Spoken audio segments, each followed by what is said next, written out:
যে পাক হানাদাররা দরজায় ঠক ঠক করতো এবং জিজ্ঞেস করতো যে মুক্তি আছে কিনা।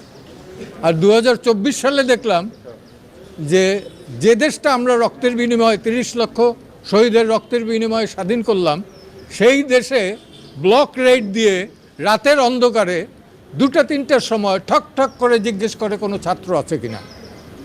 যদি থাকে তাহলে আবার মোবাইলটা চেক করেন, রাস্তাঘাটেও এটা করেন। কোন আইনের বলে করেন, কোন অধিকার বলে করেন?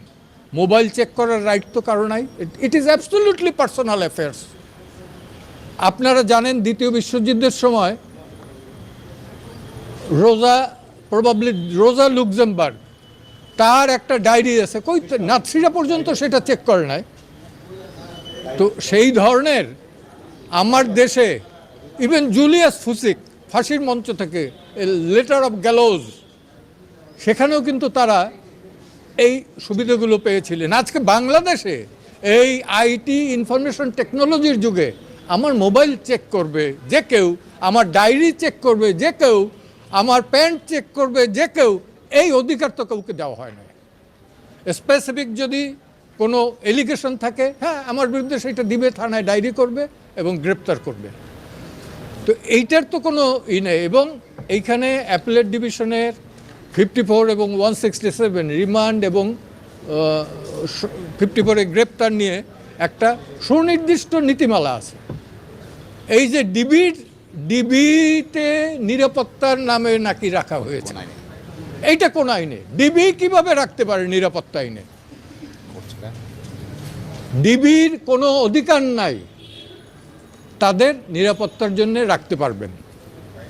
এবং এইটাই ছিল আমার সাবমিশন। প্রশ্ন তুলেছে যে খাওয়ানোর পরে নিয়ে আবার ছবি তোলা হয়, কি বলতে চেয়েছে হাইকোর্ট? কি বলতে চেয়েছে?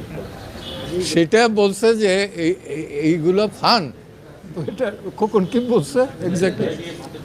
ভাতের টেবিলে বসে ছবি তুইলে এটা ই করেন, আপনি কি এটা মস্করা পাইছেন? ঠিক এই মস্করা ল্যাঙ্গুয়েজটা ইউজ করছে। তারপরে এটা কি এখন কি হবে কালকে? কালকে সরকার একটা এফিডেভিট ইন অপোজিশন দেবে, আর আমরা একটু কারেকশন করে দিচ্ছি। এবং হ্যাভিয়াস কর্পাসে, হ্যাঁ আমরা চেয়েছি যে এই 6 জনের মুক্তি এবং ইললিগাল ডিটেনশন এটা যাতে বন্ধ হয়। All sorts of illegal detention either কোর্টে প্রডিউস করবে অথবা রিলিজ করবে, কোর্টে প্রডিউস করবে অর রিলিজ করবে। আমরা বলছি যে লাইভ গান শুট যাতে কোনো স্টুডেন্টের উপর যাতে না হয়। Enough is enough. অনেক প্রাণ ঝরেছে, অনেক ইভেন ট্রমাটাইজড হয়ে গেছে।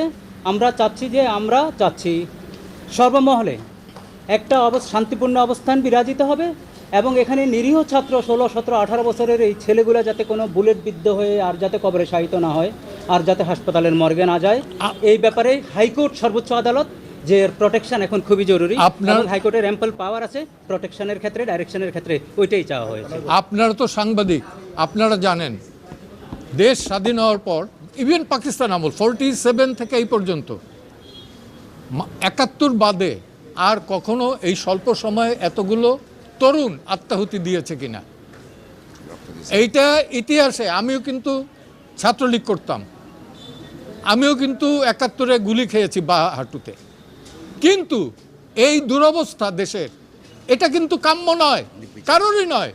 কালকে যে আমাকে না করে আপনাকে করবে তার তো কোনো নিরাপত্তা নেই। আমরা জনগণের মস্করা পাইছেন নাকি? ল্যাঙ্গুয়েজ ইউজ করছে, একটা মস্করা পাইছেন নাকি? নাহিদ এদেরকে গ্রেফতার করা হয় নাই, হেফাজতে নেওয়া হয়েছে, কিন্তু তাদের পরিবার তাদের সাথে দেখা করতে গেছিল। তার মা, বোন সহ ফুফু, এরা কারোর সাথে দেখা করতে দেয় নাই এবং ঢুকতেই দেয় নাই। কেউ এসে তাদের সাথে কোনো কথাই বলে নাই। এর থেকে বোঝা যায় যে এদেরকে ডিটেইল করা হয়েছে, গ্রেফতার করে নিয়ে রাখা হয়েছে। জি, আমরা বলতে চাচ্ছি দুটো কথা এখানে বলা হয়েছে। লাইভ গুলি ছড়ানোর কথা অ্যাডভোকেট মঞ্জুর বলেছেন। আরেকটি বিষয় আমাদের ছিল যে আমাদের সংবিধানে পরিষ্কারভাবে 102 ধারায় বলা আছে যে কাউকে যদি কোনো আইনি ক্ষমতা ছাড়া বা বেআইনিভাবে কারো হেফাজতে রাখা হয়। এখানে খেয়াল করবেন, আটক রাখার কথা বলা হয়নি, ডিটেনশনের কথা বলা হয়নি, কোনো ম্যাজিস্ট্রেটের আদেশের কথা বলা হয়নি, শুধু বলা হয়েছে কাউকে যদি অন্য কারো কাছে বেআইনিভাবে অথবা আইনি কোনো ক্ষমতা বহির্ভূতভাবে রাখা হয় তার হেফাজতে, এটা নিয়ে আদালত নির্দেশ দিতে পারবে তাকে সেখান থেকে মুক্ত করানোর জন্য। আমরা সেই আদেশটি চেয়েছি।